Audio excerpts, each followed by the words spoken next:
We say Allah. Okay, so that's God to the Muslims. Some say it's not even the God of the Christians and so on. It's just a God. Some even said it's a moon god. But let us now look at the linguistic of the word Allah. It in itself is the beauty of Islam. Because the word in Arabic doesn't mean God. Just in case you thought it did, it doesn't. Because we have a word in Arabic for the word in English, God. It's called Ilah.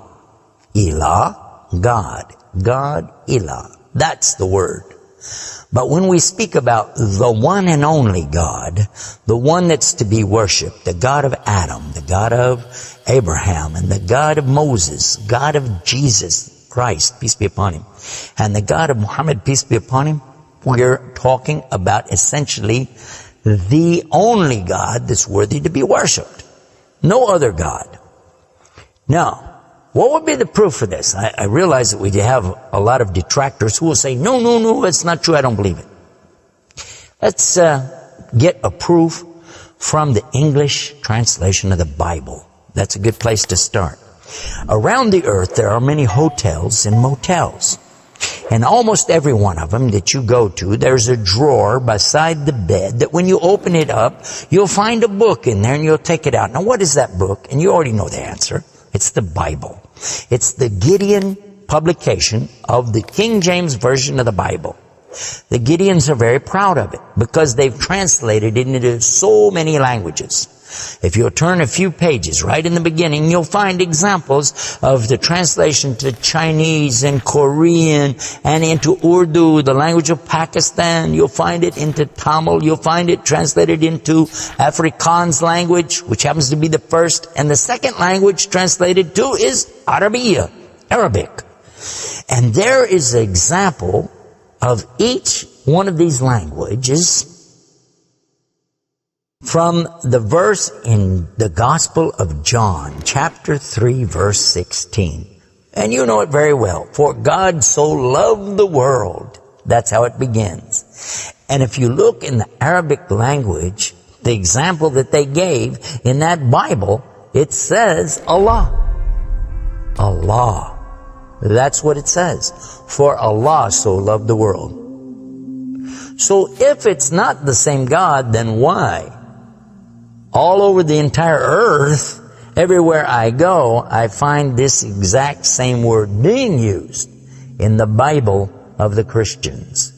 Now you might say, what about the Old Testament? Well, just in case you would like to check it out, you can obtain a copy of this from our website. It's called The Beauties of Islam. Let me spell it out for you. It starts with B, beautiesofislam.com. Go there and see for yourself. The example is right there. Page 1 of the book of Genesis, of the very beginning of the Quran. Page 1 has 17 verses. And there's the word Allah.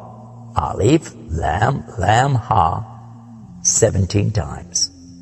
So just as it's the God for the children of Israel in Arabic language, and it's the God for the Arabs who are Christians, it's also the same God for the Muslims. The word is Allah. Why Allah? Why is it important to have this particular word, and why don't we have it in English? Now, I want to come to the etymology of the word. It comes from the word Ilah, and Ilah means God.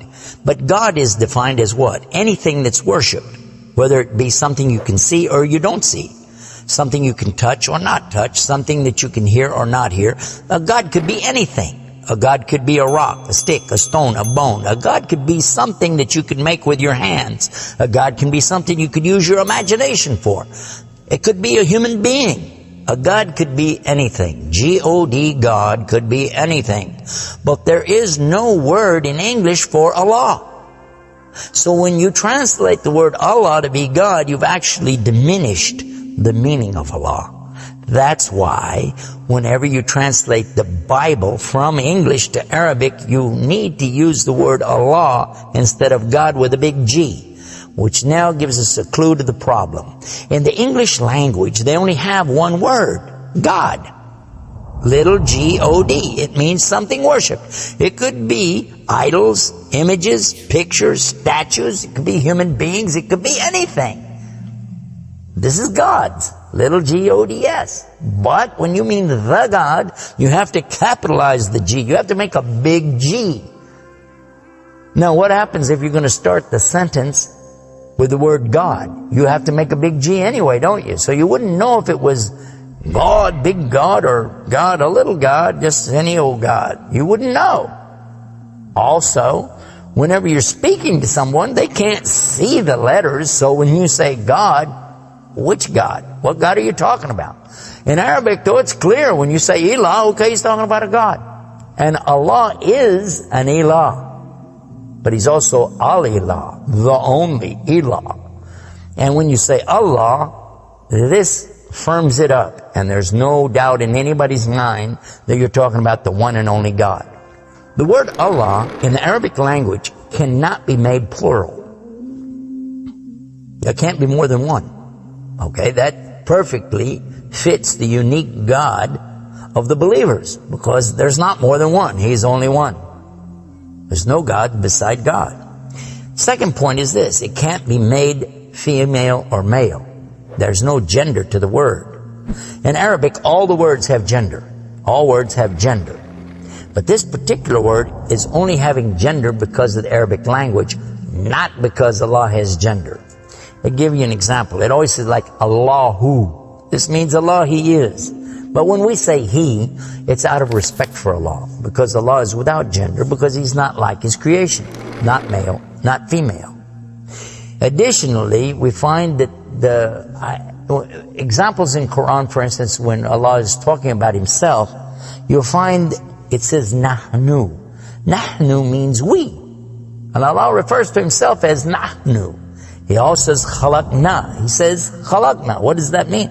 He's saying that we created. And throughout the Quran you find Allah referring to Himself as we, our, and us. And right away you're going to say, okay, if that's not plural, then what is? In fact, this is the royal we used by a king or a queen when they're giving decrees. We have it in English too, so you can understand. The king says, we decree the following, and he's talking about himself. It's the royal we. Now, I thought about this quite a bit, and I was trying to think, how could I give a better example? After all, most of us, myself included, never met a king, never met a queen, and so I'm not really familiar with that usage. Although it's there, I'm not sure what you're talking about. So then in studying the English language, we find that it's true that we do that when we speak to someone directly. Watch this. When I say, for instance, this cup. Okay. I would say, this is a cup. This is a cup of tea. I would say, this book is.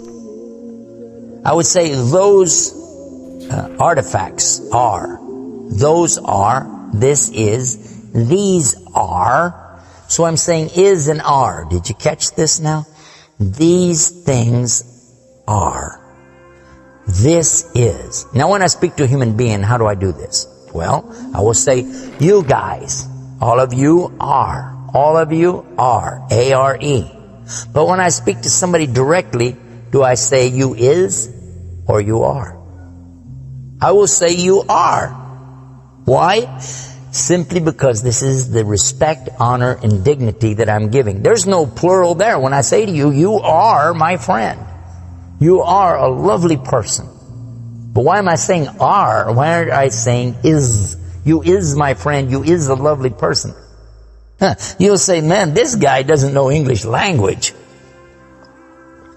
And in fact, that's how we can understand this usage of we and our when Allah is talking about Himself. This is the same as when I say I. I don't say I is, I say I am. And again, it's to show the, not plural, but rather the specific nobility, dignity, and honor that you give to the one who's speaking about himself and to the one he's speaking to. And in the same way, that's exactly what Allah is doing when He says Nahnu and Khalaqna. and other examples throughout the Quran. So now what we've learned is that Allah's name itself is the perfect name for Allah.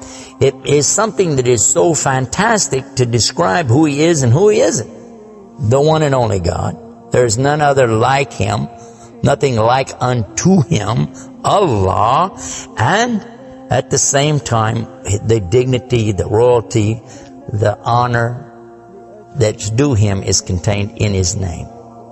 Not like anything else, not male, not female, and yet He is the all Allah, the only God.